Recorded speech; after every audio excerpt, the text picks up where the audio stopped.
चलिए शुरू करते हैं कोड ऑन वेजेस 2019 का पार्ट 2। पार्ट 1 में हमने पढ़ा था कि पेमेंट ऑफ वेजेस एक्ट और मिनिमम वेज एक्ट के बारे में, ठीक है। और आज हम पढ़ेंगे पेमेंट ऑफ बोनस एक्ट के बारे में। पेमेंट ऑफ बोनस एक्ट, तो ये एक्ट क्या कहता है भाई? ये पहले एप्लीकेबल होता था, was applicable on the employees earning less than 21,000 per month, ठीक है। इसमें क्या होता था? बोनस दिया जाता था। बोनस मतलब किसी तरीके का उपहार हो सकता है। ये प्रोडक्टिविटी लिंक भी हो सकता है, नॉन प्रोडक्टिविटी लिंक भी हो सकता है। बोनस जो होता है वो इस एक्ट में सिर्फ नॉन प्रोडक्टिविटी लिंक बोनस की बात की जाती है। प्रोडक्टिविटी लिंक मतलब आपकी परफॉर्मेंस बेस्ड, और non productivity link means irrespective of your performance, okay.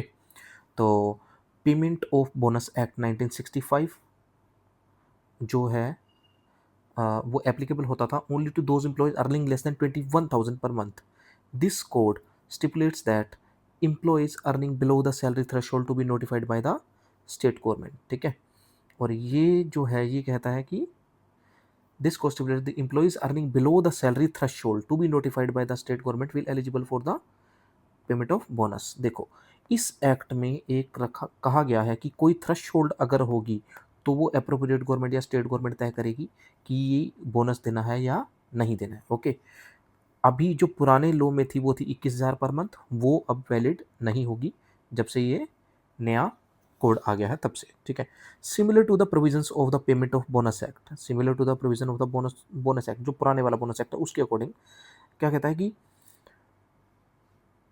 जो बोनस है payment under the code shall apply to only those establishment employing at least 20 employees on any day in accounting year. ये कहता है कि उसमें उस organisation में या उस एस्टेब्लिशमेंट में मिनिमम जो है वो 20 वर्कर्स होने चाहिए, 20 एम्प्लॉयज़ होने चाहिए, सॉरी, वर्कर होने चाहिए या एम्प्लॉयज़ होने चाहिए 20, एनी डे, किसी भी दिन, अकाउंटिंग ईयर। अकाउंटिंग ईयर कौन सा होता है? सिंपल, 1 अप्रैल से स्टार्ट होता है अकाउंटिंग ईयर और 31 मार्च को एंड होता है। इट मीन्स कि आपका फाइनेंशियल ईयर को ही अकाउंटिंग ईयर बोल रहा है। All employees who were employed for not less than 30 days, it means कि किसी को भी अगर बोनस चाहिए तो उसे कम से कम 30 दिन की नौकरी करनी या एम्प्लॉयमेंट जो है वो वहाँ पे अनिवार्य है in the accounting year. Same बात आ गई फाइनेंशियल ईयर में। And whose wage do not exceed a specific monthly amount. Simple, इसमें लिखा है कि सैलरी जो है वो थ्रेशोल्ड जो है वो किस पे रहा? स्टेट गवर्नमेंट नोटिफाई करेगी। तो जो भी नोटिफाइड जो है सैलरी है वो उसके लिमिट में होना चाहिए, थ्रेशोल्ड के अंदर होना चाहिए, ठीक है। Will be entitle for annual bonus. Bonus जो होता है वो इस नो प्रोडक्टिविटी लिंक है। और कोड ऑन वेजेस में अब कोई कहेगा कि वो बोनस तो जो जी मंथली भी मिलता है, ठीक है, मंथली मिलता है प्रोडक्टिविटी लिंक बोनस। जैसे कि एमआर होते हैं, मेडिकल रिप्रेजेंटेटिव होते हैं, इन लोगों को प्रोडक्टिविटी लिंक यानी कि प्रोडक्टिविटी मीन्स कि काम के अकॉर्डिंग, परफॉर्मेंस के अकॉर्डिंग जो मिलता है बोनस वो होता है मंथली। ये नॉन प्रोडक्टिविटी लिंक बोनस है, इसमें परफॉर्मेंस का या प्रोडक्टिविटी का कोई भी लेना देना नहीं होता है। तो ये होते हैं सारे के सारे एनुअल बोनस होते हैं। Bonus is payable on higher of the minimum wages और the wage ceiling fix by the appropriate government for payment of bonus. कहते हैं कि या तो मिनिमम वेज का सबसे हायर पॉइंट पे मिलेगा बोनस, या फिर वेज सीलिंग जो फिक्स कर देगी कौन? Appropriate government.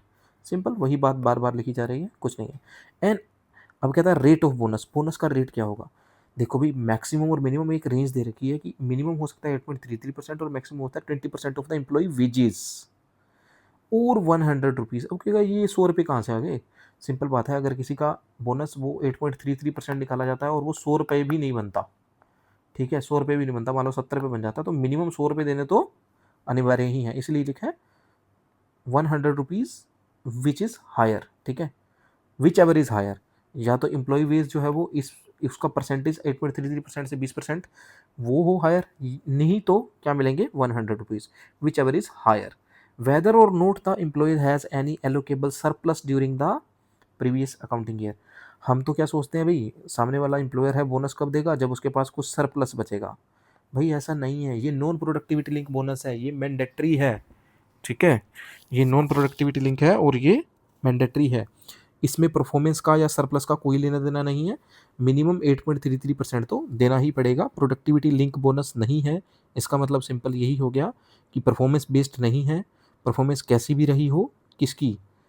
एम्प्लॉयर की या एस्टेब्लिशमेंट की, सरप्लस हो ना हो, वो बोनस तो रहेगा ही रहेगा। अब कहते हैं डिस्क्वालिफिकेशन क्या क्या हो सकती है बोनस में, सिंपल बात है, किस किस को बोनस नहीं मिला, किस कोई फ्रॉड किया, कोई दंगे में साथ दिया, कोई वोलेंट बिहेवियर किया है, ठीक है, प्रेमाइसेस में, एम्प्लॉयमेंट के या एस्टेब्लिशमेंट के प्राइसेस में, या कोई चोरी की है, कोई धांधली की है भाई, ठीक है, कोई तोड़ा फोड़ की है सामान में, ठीक है, किसी भी तरीके की मशीनरी में, ठीक है। और एक जो नया पॉइंट ऐड होता है, ये पहले भी थे दोनों, थर्ड कहता है कन्विक्शन ऑफ सेक्सुअल हरासमेंट।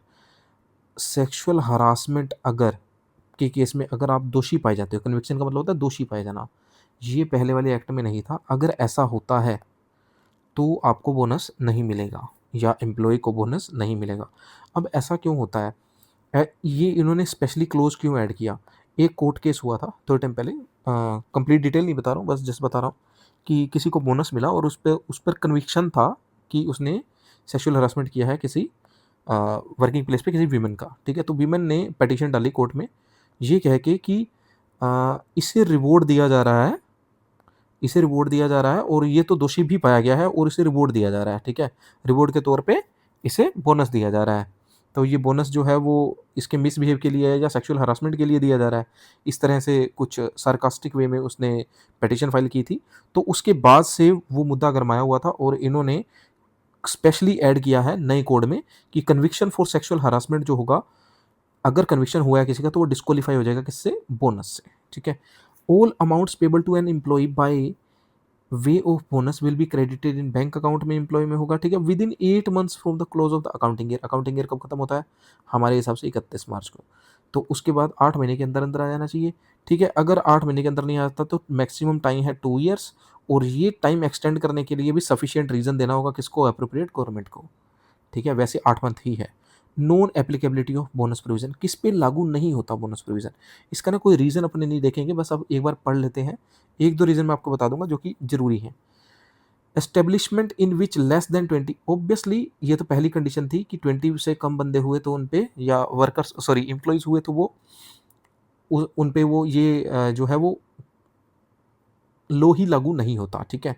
यानी कि वेजेस का कोड ऑन वेजेस में बोनस का प्रोविजन लागू ही नहीं होता।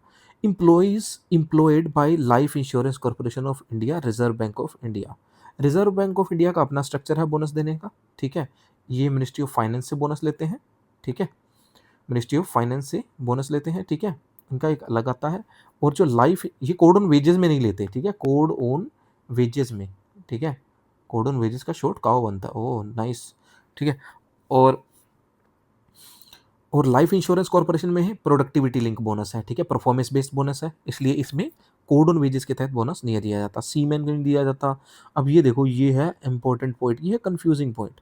Employees of the central government और स्टेट गवर्नमेंट और ए लोकल अथॉरिटी, क्या सेंट्रल गवर्नमेंट वालों को बोनस मिलता है, हाँ बोनस तो मिलता है, बोनस तो मिलता है। अब ये कह रहे हैं एग्जेम्प्टेड है, ऐसा कैसे हो सकता है, सिंपल सी बात है, उनको कोड ऑन वेजेस के तहत बोनस नहीं मिलता।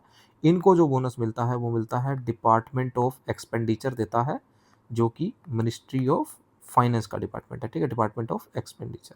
और नॉन प्रोडक्टिविटी लिंक होता है वो भी, ठीक है, और मैक्सिमम होती है उसकी वैल्यू 7,000 चली आ रही है काफ़ी टाइम से, ठीक है, 7,000 चली आ रही है, और ये दिवाली के आसपास दिया जाता है गवर्नमेंट एम्प्लॉयज़ को, ठीक है।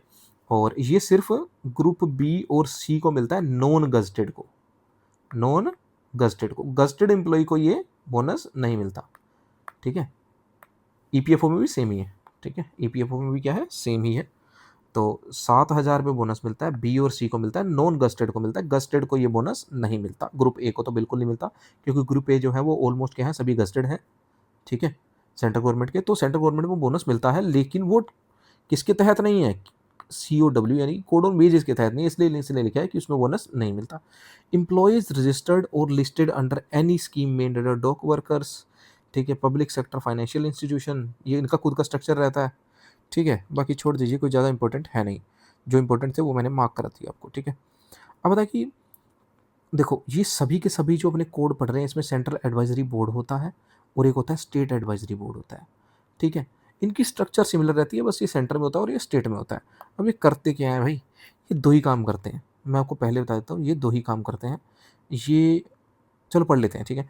The central government shell constitute central advisory board, इसमें कौन कौन होता है, रिप्रेजेंटिंग एम्प्लॉयर्स होंगे, ठीक है, और दूसरे कौन होंगे, रिप्रेजेंटिंग एम्प्लॉयज़ होंगे, ठीक है। और ये इक्वल होने चाहिए एम्प्लॉयर्स के, मेंबर ऑफ एम्प्लॉयर्स के, यानी कि ये दोनों क्या हैं, ये दोनों आपस में क्या होने चाहिए, इक्वल होने चाहिए, ठीक है। और इंडिपेंडेंट पर्सन जो है ना वो एक 1/3 से ज़्यादा नहीं होने चाहिए टोटल मेंबर्स के। अब क्या होता है, क्वेश्चन पता है किस तरह से फ्रेम होता है कि कितने होने चाहिए इंडिपेंडेंट पर्सन्स, और ऑप्शन होता है 1/3 ऑफ टोटल, या फिर होता है लेस देन और इक्वल टू 1/3 ऑफ टोटल, ठीक है, लेस देन और इक्वल टू 1/3 ऑफ टोटल, ठीक है। तो वहाँ पे कंफ्यूजन हो जाती है। तो एक्चुअली वो कह रहा है कि इससे ज़्यादा नहीं होने चाहिए, इससे कम हो सकते हैं, 1/3 से ज़्यादा नहीं होने चाहिए, और 5 रिप्रेजेंटेटिव होने चाहिए सच स्टेट गवर्नमेंट्स, और स्टेट गवर्नमेंट से जो होने चाहिए वो 5 रिप्रेजेंटेटिव होने चाहिए, ओके। और कहता है कि 1/3 मेंबर जो है वो कौन होने चाहिए भाई, वो होने चाहिए वीमेन होने चाहिए, इसमें वो मैंडेटरी है।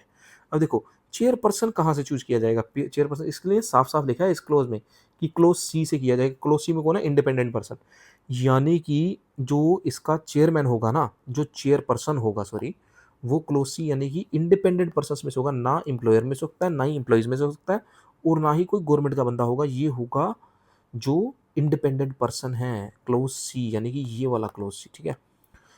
अब ये करता क्या है भाई, ये दो ही काम करता है, आपको कुछ नहीं याद रखना। एक तो ये revise fixation and revision of minimum wages, और अपॉर्चुनिटी क्रिएट करता है किसके लिए, वुमेन्स के लिए। देखो अब आगे पॉइंट पढ़ोगे तो वो भी इन दोनों से रिलेटेड है।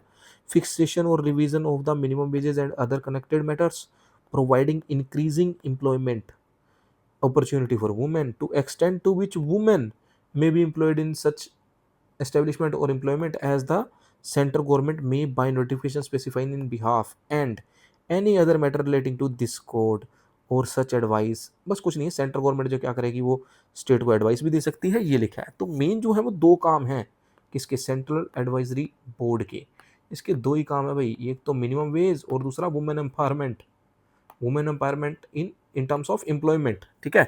दो ही काम है, minimum wage, fixation and revision of minimum wage, और अपॉर्चुनिटी फॉर वुमेन जनरेट करना, ठीक है, दैट्स इट। अब बता सेंट्रल एडवाइजरी को एकदम सेम स्ट्रक्चर है, ठीक है। ये काम क्या करेगा, वही काम मिनिमम वेज तय करेगा और अदर कनेक्टेड मैटर्स को देखेगा, और ये देखो अपॉर्चुनिटी फॉर वुमेन देखेगा, ठीक है। और सेम टू सेम स्ट्रक्चर है, कोई फर्क नहीं है। Representing employer, representing employee, employees will be equal to number of members, shall be equal in number of members, मतलब एम्प्लॉइज और एम्प्लॉयर जो है बराबर होने चाहिए। सेम लिखा है, इंडिपेंडेंट पर्सन जो है 1/3 से ज़्यादा नहीं होने चाहिए, और 1/3 वुमेन मेंबर होने चाहिए, सब कुछ सेम है, ठीक है, सब कुछ सेम है। Appointed by state government chairperson of, chairperson जो है वो स्टेट को गवर्नमेंट अपॉइंट करती है, ठीक है, इंडिपेंडेंट में से ही करती है यहाँ पे भी। अब आता है payment of dues and claims and audit, ठीक है। तो अपने लगभग ये एक्ट पूरा होने जा रहा है, ठीक है, थोड़ा सा बचा है, ज़्यादा नहीं बचा है ये, ठीक है। जो मेजर मेजर है वो पार्ट 1 में ही कवर हो गया था।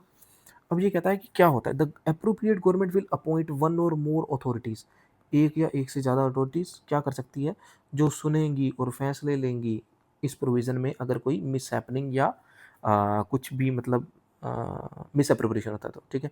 द एप्लीकेशन बिफोर अथॉरिटी में be filed within period of 3 years from the date of which claim rises.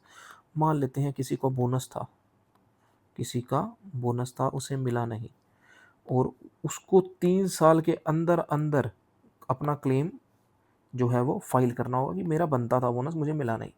अगर 3 साल से ज़्यादा हो गए तो भी मैटर सुना जा सकता है इवन आफ्टर 3 years, ठीक है, एट द टेन, लेकिन सफिशिएंट कोज देना होगा, ठीक है। मान लो कोई कोमा में था, मैं एकदम रेडिकल आंसर दे रहा हूँ आपको, कोई कोमा में था, वो उठाई 3 साल बाद, तो ये क्या है, एक वैलिड कोज है, या बीमार था आई मीन, ठीक है।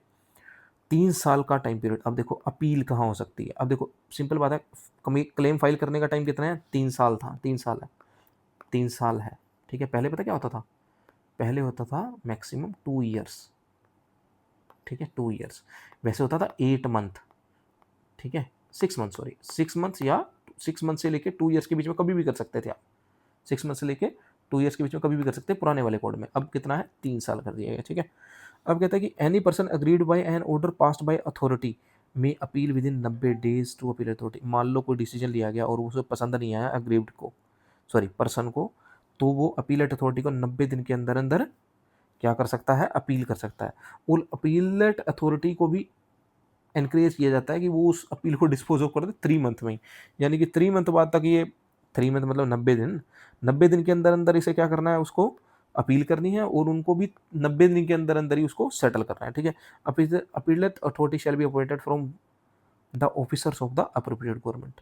देखो सेंटर के स्टेट में ना हर CLC चीफ लेबर कमिश्नर है, डिप्टी CLC, ठीक है, डिप्टी CLC ऑफिसेज हैं, ठीक है, 20 हैं ये टोटल पूरे इंडिया में। इसके बारे में भी एक वीडियो बना लेंगे कि कंकरेंट लिस्ट में सेंटर और स्टेट का जो जुरिस्डिक्शन है वो किस हिसाब से तय होता है, ठीक है, वो बाद में देखेंगे। अभी के लिए बस आप इतना याद रखिए कि क्लेम फाइल करना है तो मैक्सिमम टाइम 3 साल, उसको बढ़ाया भी जा सकता है अगर कोई सफिशिएंट कॉज हो, ठीक है। अगर मान लो किसी ने अपील करनी है किसी सजेशन के खिलाफ तो उसके लिए 90 दिन होते हैं, और जो अपीलेट अथॉरिटी है उसके पास भी आगे 90 दिन या 3 महीने ही होते हैं उसको सेटल करने के, उस अपील को सेटल करने के।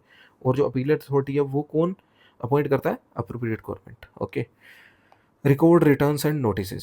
देखो 2-3 चीज़ें ही याद रखने वाली।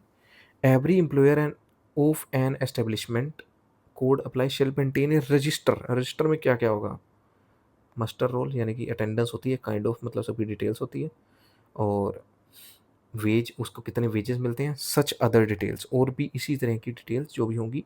और वो ना उसको 3 साल तक मेंटेन रखनी होती है, पुरानी पुरानी 3 साल तक मेंटेन रखनी होती है इसे, ठीक है। 3 साल बाद उसको वो डिस्पोज ऑफ कर सकता है, ये मैंडेटरी है, अदरवाइज पेनल्टी लगेगी। पेनल्टी वाला केस भी पढ़ लेंगे, 10,000 पेनल्टी है अगर ऐसा वो करके नहीं रखेगा तो। Every employer shall display notice on notice board at prominent places of establishment containing. अब देखो एक नोटिस बोर्ड पे क्या लगाना है, इस कोड का एब्स्ट्रैक्ट लगाना है यानी कि ब्रीफ लगाना है। वेज रेट ऑफ एम्प्लॉयज़ लगाने हैं कैटेगरी वाइज। वेज पीरियड भी बताना है कि मंथली लेंगे, फोर्टनाइटली लेंगे, वीकली लेंगे या डेली, ठीक है। डे और date of time of payment of wages, कब वेज दिए जाएंगे, ठीक है। Name and address of the inspector cum facilitator.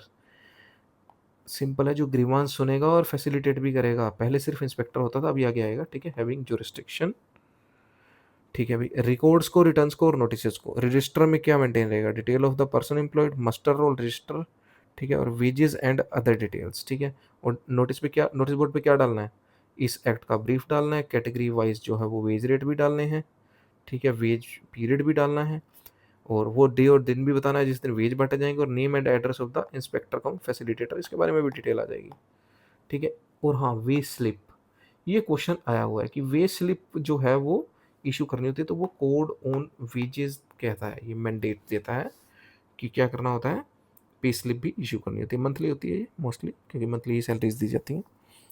चलो अभी नेक्स्ट, जिसके बारे में अपने सुना अभी, इंस्पेक्टर कम फैसिलिटेटर, ये अपॉइंट कौन करेगा, ये अप्रोप्रिएट गवर्नमेंट करेगी, ठीक है। द 4 एक्ट्स, जो भी 4 एक्ट हैं इस कोड में, being subsumed under code specify that the inspector will be appointed, ensure that the law are being enforce properly. ये इंश्योर करता है कि लॉ जो है वो अच्छे से क्या हो, प्रॉपरली क्या हो, एनफोर्स हो।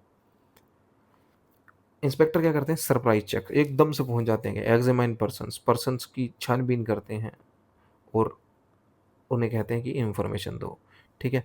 Coordinator concept of facilitator. अब देखो पहले था सिर्फ इंस्पेक्टर, अब डाल दिया फैसिलिटेटर भी साथ में। फैसिलिटेटर का मतलब है वो फैसिलिटेट करेगा, सिंपल बात है। इंस्पेक्शंस तो करेगा ही वो, क्योंकि वो इंस्पेक्टर है, ठीक है। एम्प्लॉयर और वर्कर को क्या देगा, इंफॉर्मेशन की how to improve their compliance with the law. ये हो गया फैसिलिटाइज कर दिया इसने, ठीक है। Inspector will carried out on the basis of web based inspection schedule that will be decided by the centre और स्टेट गवर्नमेंट। देखो भाई वेब बेस्ड मतलब ऑनलाइन, ठीक है, ऑनलाइन भी डिटेल मांग सकता है, ठीक है। appropriate government will appoint inspector cum facilitator for the purpose of this code who will exercise the power throughout the state. Such geographical limit assigned in relation to one or more establishments, एक से ज़्यादा sites भी दी जा सकती हैं उसको inspection के लिए। अब आती है इंपॉर्टेंट बात, assigning inspector cum facilitator outside their jurisdiction through a random computerized system will de-link inspectors from dedicated geographical region and thus will lead to transparency, accountability and better enforcement of law। ये क्या कहता है भाई, ये कहता है कि एक इंस्पेक्टर को एक ही जगह मत रखो, ठीक है, उसके लिए डेडिकेटेड ज्योग्राफिकल एरिया में मत रखो। इससे क्या हो सकता है, इससे भाई ब्राइब लेने का खतरा बढ़ता है उसका, या उसकी जानकारी हो जाती है, ठीक है, और उसका होल्ड हो जाता है डेडिकेटेड ज्योग्राफिकल रीजन। अगर उसको आप किसी और जगह का जुरिस्डिक्शन प्रोवाइड कराते हो और वहाँ का किसी और को प्रोवाइड कराते हो तो इससे शफलिंग से मतलब ट्रांसपेरेंसी बनी रहती है, ठीक है, ट्रांसपेरेंसी बनी रहती है और ये बहुत ही सही बात है, ठीक है। अकाउंटेबिलिटी मतलब अगर हर बार नया इंस्पेक्टर जाएगा तो रिस्पॉन्सिबिलिटी भी बढ़ती जाएगी, ठीक है, और बेटर एनफोर्समेंट हो पाएगा लॉस का, ठीक है। तो इसलिए कहते हैं कि इंस्पेक्टर कम फैसिलिटेटर को क्या करते हैं, शफल करते रहना चाहिए। The government through notification can conduct web based inspection, अपने को पता है, कॉल करके डिटेल मांग सकती है, वेब बेस्ड ऑनलाइन मांग सकती है। The appointed inspector cum may advise employees and employers working related to compliance and inspect the establishment as assigned by the appropriate government, ठीक है, सब कुछ फॉलो करने के लिए। अब इंस्पेक्टर कम फैसिलिटेटर क्या करेगा, inspection may be inspect the establishment as assigned to him by the appropriate government, can conduct web based inspection and can call for any information electronically, web based मतलब electronically, may advise the employers and employees in relation to compliance with the code, ठीक है। अब आता है offences and penalties, ये है last point, ठीक है। इसके बाद थोड़ा सा कंपैरिजन आएगा। कहता है कि किसी ने क्या किया, उस किसी को एम्प्लॉयर ने क्या किया, कम पेमेंट दी किसको, एम्प्लॉय को, अब उसको फाइन लगेगा 50,000 का, ठीक है, और 5 साल में उसने दोबारा यह गलती दोहरा दी अगर, तो इस बार फाइन या तो लगेगा 1 लाख रुपए का, ठीक है, और 3 महीने की क्या हो जाएगी, जेल हो जाएगी, या दोनों हो जाएंगे और बोथ कैन बी इम्पोज्ड, या तो 3 महीने की जेल होगी या 1 लाख रुपए जुर्माना लगेगा, दोनों लग जाएंगे, ठीक है, अगर किसी ने पेमेंट टाइमली नहीं की। If any employer contravene any other provision of this code, fine up to 20,000 can be imposed, अगर कोई और कोई उल्लंघन करता है तो उसका 20,000, और 5 साल में अगर दोबारा वो ऑफेंस कर दिया तो 40,000। In case of non maintenance और इम्प्रॉपर मेंटेनेंस ऑफ रिकॉर्ड्स, मान लो किसी ने रिकॉर्ड्स मेंटेन नहीं कर रखे, तो मैं पहले बता चुका हूँ, 10,000 रुपये का जुर्माना लगेगा उसको, ठीक है। The period of limitation for filing of claims by worker has been enhanced to 3 years, मैंने आपको बताया था कि अब जो क्या हो चुके हैं, 3 ईयर्स हो चुके हैं, पहले क्या होते थे 6 मंथ से लेके 2 ईयर्स के बीच में कभी भी हो सकता था वो, ठीक है। ऑफेंसेस एंड पेनल्टीज, अब आता है भाई मोटा मोटा कंपैरिजन आता है, कंपैरिजन रहता है बहुत इंपॉर्टेंट। कहता है कि कवरेज में क्या कंपैरिजन है, इसके कवरेज में क्या कंपैरिजन है। सिंपल बात है, मिनिमम वेज क्या कहता था, मिनिमम वेज कहता था कि जो शेड्यूल्ड एम्प्लॉयमेंट, जो डिसाइडेड एम्प्लॉयमेंट है ना, जो इस यहाँ इसकी शेड्यूल में दी गई है, बस उन्हीं पे ये लागू होता था, मोर देन 1,000 एम्प्लॉयज़ होने चाहिए थे, ठीक है। अब मिनिमम वेज क्या होता है, सभी पे लागू होता है, ठीक है। The payment of wages act क्या कहता था कि उसका वेज जो है वो 24,000 पर मंथ से ज़्यादा नहीं होना चाहिए, ठीक है। पेमेंट ऑफ वेजेस क्या आता है, apply to all employees in both और organise and unorganise sector irrespective of any such wages limit, ठीक है। और नेक्स्ट क्या आता है, पेमेंट ऑफ बोनस, बोनस में देखो applies to every establishment which has 20 or more employees or any given day in the accounting year, 20 से ज़्यादा या 20 बंदे जो हैं वो उसके पास वर्किंग होने चाहिए, ठीक है। But is applicable only those whose wage do not exceed 21,000 per month, ऐसा होता था, ठीक है। Payment of wages will apply to employees whose wage do not exceed a monthly amount notified by central and state government, देखो ये 20 दिन वाला फंडा तो सेम है, लेकिन जो एम्प्लॉइज 21,000 था ना, 21,000 की जगह जो अमाउंट है ना वो कौन डिसाइड करेगा, अप्रोप्रिएट गवर्नमेंट डिसाइड करेगी, यानी कि सेंट्रल या स्टेट गवर्नमेंट डिसाइड करेगी, ठीक है। और the revision of minimum wages, minimum wage must be revised by the central और state government at least once in a 5 year, ठीक है। Mandates that the minimum wage be revised in 5 years interval, same चीज़ है लगभग। Floor wages का concept पहले नहीं था, अब फ्लोर वेजेस का कंसेप्ट आ गया। इसमें क्या किया गया है कि फ्लोर वेज जो है वो निकाल लिए जाते हैं, उससे नीचे कोई भी स्टेट गवर्नमेंट या अप्रोप्रिएट गवर्नमेंट जो है वो अपने वेज, मिनिमम वेज को तय नहीं कर सकती, और ये होते हैं स्टैंडर्ड ऑफ लिविंग के अकॉर्डिंग, ठीक है, ठीक है। स्टैंडर्ड ऑफ लिविंग के अकॉर्डिंग जो है वो फ्लोर वेजेस निकाले जाते हैं। ओवर टाइम पेमेंट, देखो हर स्टेट का अलग प्रोविजन था, अब डबल मिलती है, सिंपल याद रखना। जेंडर डिस्क्रिमिनेशन, कहते हैं कि prohibits gender discrimination in wage payment, prohibits gender discrimination in recruitment transfers and promotions. देखो भाई पहले क्या होता था, जेंडर बायस ना, सैलरी कम ज़्यादा मिलती थी, ठीक है, इसलिए ये आया इक्वल रिम्यूनरेशन एक्ट 1976। इसमें क्या था, ये जेंडर डिस्क्रिमिनेशन जो है वो नहीं होने देती थी वेज इन पेमेंट के अकॉर्डिंग, ठीक है। और जेंडर डिस्क्रिमिनेशन को प्रोहिबिट करती थी रिक्रूटमेंट के केस में भी। अब ना रिक्रूटमेंट वाला केस है ही नहीं। अब ये कहता है कि वेज बराबर मिलेंगे, कोई जेंडर बायसनेस ही होगी, ठीक है, और कंडीशन ऑफ एम्प्लॉयमेंट भी क्या होगी, सेम होगी, ठीक है, यूनिवर्सलाइज हो गया ये, ठीक है, कि कंडीशन ऑफ एम्प्लॉयमेंट भी सेम रहनी चाहिए और वेजेस भी हैं वो सेम मिलने चाहिए। अब इंस्पेक्शन की बात आती है, ठीक है, इसमें होता था इंस्पेक्टर, अब होता है इंस्पेक्टर कम फैसिलिटेटर, ठीक है। आ गया था क्लेम। क्लेम भाई 6 मंथ से लेकर 2 ईयर्स तक कभी भी फाइल किया जा सकता था, अब भाई 3 साल के अंदर अंदर आप कभी भी फाइल कर सकते हो। पेनल्टीज, इसके बारे में कंपैरिजन पढ़ने की आपको कोई ज़रूरत नहीं है, और सिंपल बात है। इसका फ़ायदा क्या हुआ इस कोड का, इस कोड का एक ही फ़ायदा हुआ कि इसने मल्टीप्लिसिटी को ख़त्म कर दिया, यानी कि वेज की डेफिनेशन सिंगल कर दी, वर्कर की सिंगल कर दी, और एम्प्लॉयज़ की भी सिंगल डेफिनेशन होगी, ठीक है। इससे कॉस्ट ऑफ कंप्लायंस क्या हो गया, रिमूव हो जाता है, बिकॉज कंपनी को या सॉरी एस्टेब्लिशमेंट को ये याद या रिकॉर्ड नहीं रखना पड़ता कि कौन सा लो जो है वो क्या चीज़ ड्यू कर देता है एकदम से, ठीक है।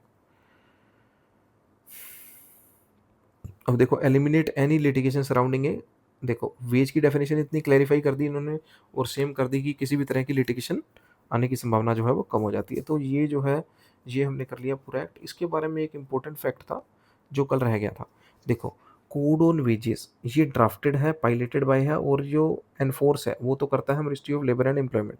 लेकिन अगर इसके नोटिफिकेशन की बात की जाए, इनेक्टमेंट की बात की जाए, तो वो किया है ministry of law and justice. ये सभी के सभी 4 के 4 कोड पर लागू होता है, याद रखिएगा, ठीक है।